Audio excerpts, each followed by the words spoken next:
We're just about to start the third day of a 4-day regatta here on Sydney Harbour. Today's conditions are much improved on the first 2 days. We're looking at probably somewhere between 20 and 25 knots of wind, whereas up until now it's been lucky to get up to 8, maybe 10 at the very best.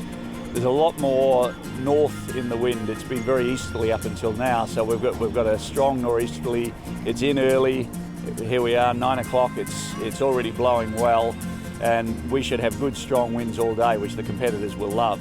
You know what? Any type of conditions is my conditions these days. Just go out and give it a go, and it's looking pretty nice from the north-northeast, so nice Sydney Harbour breeze. Yeah, this is pretty good for us. Hopefully a little bit more wind would be nice, but yeah, we'll see how it goes. Every day is a different day sort of thing, so I think, just take it as it comes. Nothing really you can do. But we'll see, hopefully we'll be able to get flat out on wire and get some good rides on today, definitely. 10 a.m. saw the first warning signal of the day, and fresh northeasterlies were filling in early. In the 22 boat laser radial class, world number 1 Marit Boomeister continues to lead comfortably, but today she faced stiff competition from Australian sailing team member Crystal Weir. Marit won the first of 2 races, but was pushed all the way by Crystal. In the second race, the placings were reversed, with Crystal taking the win. In the women's RSX, Australia's triple Olympian Jessica Crisp is coming under pressure from Italian Flavia Tartaglini, who recorded a second and 2 firsts today to be within 2 points of Crisp. And in the men's RSX, Queenslander Luke Bailey won 2 races and is now just 4 points behind the leader, Italy's Marco Baglioni. Yeah, it ended up quite nicely. 2 wins today and a fifth. With doing an extra lap, so I'm pretty happy, Yeah, not bad. I did 3 second place.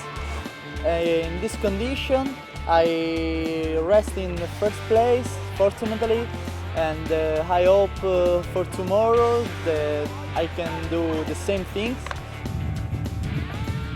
In the 29er class, Byron White and Ashlyn Rooklin continued to dominate, with 2 wins and a second place.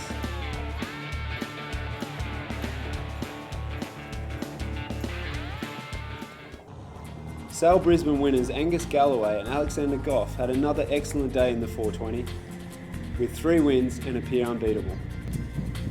Moths and 49ers were clocked at more than 20 knots today, and the 49er class saw intense competition between Peter Burling and Blair Tuke of New Zealand and the Australians Nathan Outeridge and Ian Jensen.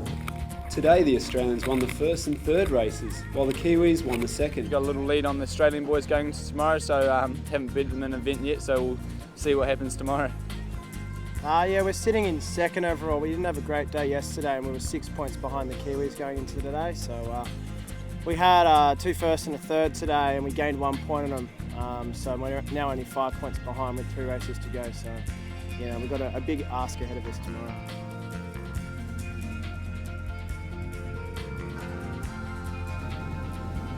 And in the Moths, Scott Babbage took a second, third and a first in his 3 races, and now sits 1 point ahead of Robert Goff. It wasn't so much the wind that was the issue today, it was the waves. We run that tide on the harbour meant there was lots of chop, which is quite hard to handle in the Moth. You're either ploughing through the waves or launching out the trough. So it was very tricky, lots of capsizes through all the races.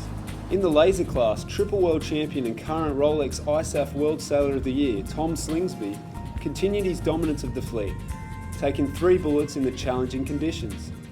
Racing concludes tomorrow, and with rain and more blustery conditions forecast, it's set to be another dramatic day at Sail Sydney. They're very Aussie conditions. We had a pretty big chop out there and lots of wind, and that definitely suits me for sure. Apart from the pain of the strong wind sailing, it's good fun, but I'm going to be pretty sore tonight.